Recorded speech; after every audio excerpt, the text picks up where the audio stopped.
محترم دوستو، آج کی ویڈیو میں بات کریں گے حضرت علی رضی اللہ تعالی عنہ کی صاحبزادیوں کے بارے میں کہ حضرت علی رضی اللہ تعالی عنہ کی کل کتنی صاحبزادیاں تھیں اور ان کی شادیاں کہاں کہاں پر ہوئیں۔ نیز آج کی ویڈیو میں یہ بھی جانیں گے کہ بنو امیہ کے ساتھ حضرت علی رضی اللہ تعالی عنہ کی اولاد کی کیا رشتہ داریاں تھیں۔ محترم ساتھیوں، حضرت علی رضی اللہ تعالی عنہ کی اولاد کی بنو امیہ سے رشتہ داریوں پر بات کرنے کے لیے ہمیں سب سے پہلے بنو ہاشم اور بنو امیہ کے شجرہ نسب پر جانا ہوگا، کیونکہ بنو امیہ اور بنو ہاشم کی آپس میں بہت گہری رشتہ داریاں تھیں۔ بنو ہاشم اور بنو امیہ دونوں قریش کے بڑے اور معزز خاندان تھے اور ان کی اصل ایک ہی جد اعلیٰ عبد مناف پر جا کر ملتی ہے۔ عبد مناف کے 4 بیٹے مشہور تھے: ہاشم، عبد شمس، مطلب اور نوفل۔ ہاشم سے بنو ہاشم کی نسل چلی، جبکہ عبد شمس کے بیٹے امیہ سے بنو امیہ وجود میں آئے۔ اسی لیے نسل کے اعتبار سے یہ دونوں خاندان چچا زاد شاخیں تھے۔ رسول اللہ صلی اللہ علیہ وآلہ وسلم کا تعلق بنو ہاشم سے تھا، کیونکہ آپ صلی اللہ علیہ وآلہ وسلم محمد بن عبداللہ بن عبد المطلب بن ہاشم تھے، جبکہ ابو سفیان معاویہ بن ابی سفیان اور بعد میں یزید بن معاویہ بنو امیہ سے تعلق رکھتے تھے۔ اگرچہ بعد کے سیاسی حالات میں ان دونوں خاندانوں کے درمیان اختلافات نمایاں ہوئے، خاص طور پر خلافت اور حکومت کے مسئلے پر، لیکن حقیقت یہ ہے کہ ان کے درمیان قریبی رشتہ داریاں بھی موجود تھیں۔ خود رسول اللہ صلی اللہ علیہ وآلہ وسلم کی 2 صاحبزادیاں حضرت رقیہ رضی اللہ تعالی عنہ اور حضرت ام کلثوم رضی اللہ تعالی عنہ کی شادیاں عثمان بن عفان سے ہوئیں اور حضرت عثمان رضی اللہ تعالی عنہ بنو امیہ سے تھے۔ اس طرح بنو ہاشم اور بنو امیہ کے درمیان نہایت مضبوط ازدواجی تعلق قائم ہوا۔ اسی وجہ سے حضرت عثمان رضی اللہ تعالی عنہ کو ذُو النورین کہا جاتا ہے۔ اسی طرح حضرت علی رضی اللہ تعالی عنہ کی صاحبزادی حضرت ام کلثوم رضی اللہ تعالی عنہ کے بارے میں بعض روایات میں بنو امیہ اور دیگر قریش خاندانوں سے تعلقات کا ذکر ملتا ہے، جبکہ حضرت علی رضی اللہ تعالی عنہ کے بیٹے اور بنو امیہ کے افراد کے درمیان بھی کئی سماجی اور خاندانی روابط موجود رہے۔ معاویہ بن ابی سفیان خود رسول اللہ صلی اللہ علیہ وآلہ وسلم کے کاتبین وحی میں شامل رہے اور ان کی بہن ام حبیبہ رسول اللہ صلی اللہ علیہ وآلہ وسلم کی زوجہ مطہرہ تھیں۔ یوں معاویہ رضی اللہ تعالی عنہ نبی کریم صلی اللہ علیہ وآلہ وسلم کے سالے بھی تھے۔ حضرت ام حبیبہ رضی اللہ تعالی عنہ بنت ابو سفیان کا نکاح رسول اللہ صلی اللہ علیہ وآلہ وسلم سے ہونا بھی بنو ہاشم اور بنو امیہ کے درمیان ایک اہم رشتہ تھا۔ اس کے علاوہ مروان بن حکم اور دیگر اموی افراد کے نکاح بھی بنو ہاشم کی خواتین سے مختلف ادوار میں ہوئے۔ اگر ہم تاریخ کو صرف جنگوں اور سیاسی اختلافات کی نظر سے نہ دیکھیں تو واضح ہوتا ہے کہ یہ دونوں خاندان دشمن نہیں بلکہ ایک ہی شجر کی 2 شاخیں تھے، جن کے درمیان محبت، رشتہ داری، تجارت، نکاح اور سماجی روابط موجود تھے۔ بعد میں خلافت کے مسئلے، سیاسی اتحادات، جنگ صفین، واقعہ کربلا اور دیگر تاریخی واقعات نے ان تعلقات کو کشیدہ ضرور کیا، مگر نسبی حقیقت یہی ہے کہ بنو ہاشم اور بنو امیہ آپس میں قریبی رشتہ دار تھے۔ تاریخ کا انصاف یہی ہے کہ ان تعلقات کو صرف سیاسی تنازعات کے آئینے میں نہ دیکھا جائے، بلکہ ان خاندانی رشتوں، نکاح، تعلقات اور مشترکہ نسب کو بھی سمجھا جائے۔ ان دونوں خاندانوں کی ابتدائی دور میں دوستی اور رشتہ داریاں بہت مضبوط اور گہری تھیں۔ پھر ان دونوں خاندانوں کے درمیان خانہ کعبہ کی تولیت کے معاملے پر خانہ جنگی ہوئی، جس کے بعد ان دونوں خاندانوں کے درمیان عداوت اور دشمنی بڑھتی چلی گئی۔ نبی صلی اللہ علیہ وآلہ وسلم نے جب اعلان نبوت بلند کیا تو بنو امیہ نے بنو ہاشم سے بغض پال لیا اور ہر حال میں نبی صلی اللہ علیہ وآلہ وسلم کو اور بنی ہاشم کو نیچا دکھانے کی کوششیں کیں۔ حضرت علی رضی اللہ تعالی عنہ نبی کریم صلی اللہ علیہ وآلہ وسلم کا دست راست بن کر سامنے آئے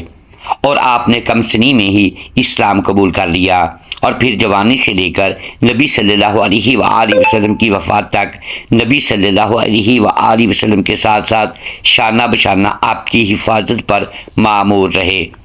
اور دین اسلام کی اشاعت اور ترویج میں اپنا حصہ ڈالتے رہے اور تمام غزوات میں نبی صلی اللہ علیہ وآلہ وسلم کے ہمراہ اسلام کی حفاظت اور اسلام کی اشاعت میں سرگرم رہے۔ نبی کریم صلی اللہ علیہ وآلہ وسلم نے حضرت علی رضی اللہ تعالی عنہ کی شادی اپنی لخت جگر سیدہ فاطمہ سلام اللہ علیہا سے کر دی، جس سے حضرت علی رضی اللہ تعالی عنہ کی 4 اولادیں پیدا ہوئیں، جن میں امام حسن، امام حسین، حضرت زینب بنت علی اور حضرت کلثوم پیدا ہوئیں۔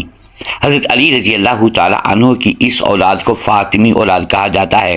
جو کہ حضرت فاطمہ علیہ السلام کے بطن عطر سے پیدا ہوئیں۔ لیکن سیدہ فاطمہ کی وفات کے بعد جب حضرت علی رضی اللہ تعالی عنہ نے دیگر شادیاں کی تو اس سے بھی اللہ تعالیٰ نے آپ کو کثیر اولاد سے نوازا۔ آپ کی اس اولاد کو غیر فاطمی اولاد کہا جاتا ہے، لیکن یاد رکھنے کی بات یہ ہے کہ رتبے اور مرتبے میں فاطمی اولاد کا مقام بلند ہے، کیونکہ فاطمی اولاد براہ راست نبی صلی اللہ علیہ وآلہ وسلم سے جا ملتی ہے، جبکہ غیر فاطمی اولاد کو یہ اعزاز اور شرف حاصل نہیں۔ حضرت علی المرتضیٰ علیہ السلام کی صاحبزادیوں کی بات کی جائے تو سب سے بڑی صاحبزادی سیدہ زینب بنت علی علیہ السلام کا نکاح حضرت علی رضی اللہ تعالی عنہ نے اپنے بھائی حضرت جعفر کے بیٹے عبداللہ بن جعفر سے کیا، لیکن ان دونوں کے درمیان نبھا نہ ہو سکا اور عبداللہ بن جعفر نے حضرت زینب کو طلاق دے دی تھی، جبکہ دوسری جانب حضرت کلثوم بنت علی المرتضیٰ کی شادی حضرت علی رضی اللہ تعالی عنہ نے عمر فاروق رضی اللہ تعالی عنہ سے کی، کیونکہ عمر فاروق رضی اللہ تعالی عنہ اہل بیت کے ساتھ اپنے تعلق اور رشتے کو مضبوط کرنے کے لیے حضرت علی رضی اللہ تعالی عنہ سے درخواست گزار ہوئے کہ مجھے اپنی بیٹی کا رشتہ دیا جائے۔ حضرت علی رضی اللہ تعالی عنہ نے عمر فاروق رضی اللہ تعالی عنہ کو اپنی صاحبزادی کا رشتہ دے دیا تھا۔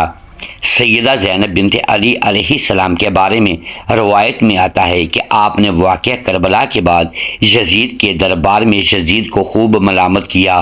اس کی سازشوں کو بے نقاب کیا۔ کچھ روایت میں آتا ہے کہ حضرت زینب علیہ السلام کے سابقہ شوہر عبداللہ بن جعفر کی ایک دوسری زوجہ سے ایک بیٹی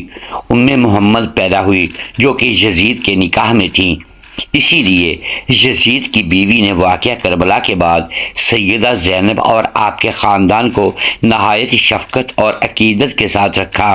اور انہیں مدینہ منورہ روانہ کیا، اور بعض مورخین حضرت زینب کو یزید کی ساس بھی قرار دیتے ہیں، لیکن چونکہ یزید کی بیوی حضرت زینب کی حقیقی اولاد نہ تھی بلکہ ان کے سابقہ شوہر کی بیٹی تھی، اس لیے کچھ مورخین اور مفسرین حضرت زینب یزید کا یہ رشتہ نہیں مانتے، اور دیکھا جائے تو یہ رشتہ اتنا گہرا بھی نہیں تھا۔ کچھ روایت میں بیان کیا جاتا ہے کہ حضرت زینب بنت علی المرتضیٰ واقعہ کربلا کے بعد مدینہ منورہ واپس نہ آئیں اور دمشق میں ہی رہیں،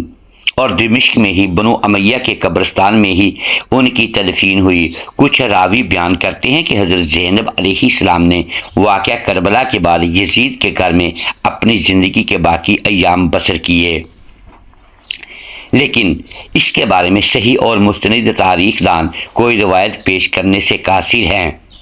حضرت علی رضی اللہ تعالی عنہ کی بیٹیوں کا ذکر اسلامی تاریخ میں نہایت اہمیت رکھتا ہے، کیونکہ وہ رسول اللہ صلی اللہ علیہ وآلہ وسلم کے گھرانے سے تعلق رکھنے والی عظیم خواتین تھیں، اور ان کی زندگیاں صبر، علم، عبادت اور تقوی کی روشن مثال ہیں۔ مورخین جیسے ابن سعد، بلازری، ابن حجر اسقلانی اور دیگر اہل سیر نے حضرت علی رضی اللہ تعالی عنہ کی متعدد صاحبزادیوں کا ذکر کیا ہے، جن میں سب سے مشہور حضرت زینب رضی اللہ تعالی عنہ، حضرت کلثوم رضی اللہ تعالی عنہ، حضرت رقیہ رضی اللہ تعالی عنہ، حضرت رملہ رضی اللہ تعالی عنہ، حضرت خدیجہ رضی اللہ تعالی عنہ، حضرت فاطمہ رضی اللہ تعالی عنہ، حضرت امامہ رضی اللہ تعالی عنہ، اور بعض روایت کے مطابق حضرت نفیسہ رضی اللہ تعالی عنہ بھی شامل ہیں۔ حضرت زینب رضی اللہ تعالی عنہ جو واقعہ کربلا کی سب سے عظیم گواہ اور اہل بیت کی ترجمان سمجھی جاتی ہیں، ان کی شادی اپنے چچا زاد بھائی عبداللہ بن جعفر طیار سے ہوئی، جو حضرت جعفر طیار کے صاحبزادے تھے۔ ان سے ان کے کئی بچے پیدا ہوئے جن میں علی، اون، عباس، محمد اور ام کلثوم کا ذکر ملتا ہے۔ حضرت ام کلثوم رضی اللہ تعالی عنہ بنت علی رضی اللہ تعالی عنہ کی شادی پہلے خلیفہ دوم عمر بن خطاب سے ہوئی، جن سے زید اور رقیہ نامی اولاد بیان کی جاتی ہے۔ بعض روایت کے مطابق ان کا نکاح اون بن جعفر، پھر محمد بن جعفر اور پھر عبداللہ بن جعفر سے بھی ہوا۔ حضرت رقیہ رضی اللہ تعالی عنہ بنت علی رضی اللہ تعالی عنہ کے بارے میں روایت نسبتاً کم ہیں، مگر بعض کتب میں ان کا نکاح مسلم بن عقیل رضی اللہ تعالی عنہ یا دیگر بنی ہاشم کے افراد سے مذکور ہے۔ حضرت رملہ رضی اللہ تعالی عنہ بنت علی کی شادی معاویہ بن مروان یا ابو الحیاج بن ابی سفیان جیسے ناموں سے منسوب روایت میں ملتی ہے، اگرچہ اس میں اختلاف پایا جاتا ہے۔ حضرت ختیجہ رضی اللہ تعالی عنہ اور حضرت فاطمہ رضی اللہ تعالی عنہ بنت علی رضی اللہ تعالی عنہ کے بارے میں بھی بعض تاریخی مصادر میں ذکر موجود ہے، مگر تفصیلی معلومات کم محفوظ رہیں۔ حضرت امامہ رضی اللہ تعالی عنہ کے متعلق بعض روایت میں آتا ہے کہ وہ خاندان نبوت کے اندر ہی رشتہ ازدواج میں مستلق ہوئیں۔ حضرت علی رضی اللہ تعالی عنہ اپنی بیٹیوں کی تربیت میں نہایت محتاط تھے۔ آپ چاہتے تھے کہ وہ علم، حیا، شجاعت اور دینداری میں نمایاں ہوں۔ خاص طور پر حضرت زینب رضی اللہ تعالی عنہ کی شخصیت اس تربیت کا اعلیٰ نمونہ تھی، جنہوں نے کربلا کے بعد یزید کے دربار میں حق و صداقت کی ایسی آواز بلند کی کہ تاریخ آج بھی اسے یاد کرتی ہے۔ محترم ناظرین، امید ہے آج کی یہ ویڈیو آپ کو پسند آئی ہوگی۔ ناظرین گرامی، اگر ہم اس ویڈیو میں الفاظ کی درستگی دانستہ یا دیدہ دانستہ درست نہیں کر پائے تو ہم آپ سے معذرت خواہ ہیں اور اللہ کے حضور معافی کے طلبگار ہیں۔ ناظرین گرامی، ویڈیو کو لائک کیجئے، چینل کو سبسکرائب کیجئے اور بیل آئیکن پریس کر دیں تاکہ ہر نئی آنے والی ویڈیو آپ تک بر وقت پہنچ سکے اور ہماری حوصلہ افزائی ہوتی رہے۔ اگلی ویڈیو تک کے لیے اجازت دیجیے گا۔ شکریہ، اللہ حافظ۔ آخر میں پیارے آقا صلی اللہ علیہ وآلہ وسلم کی ذات اقدس پر ایک مرتبہ درود پاک کا نذرانہ ضرور پیش کیجیے گا۔ اللہ حافظ۔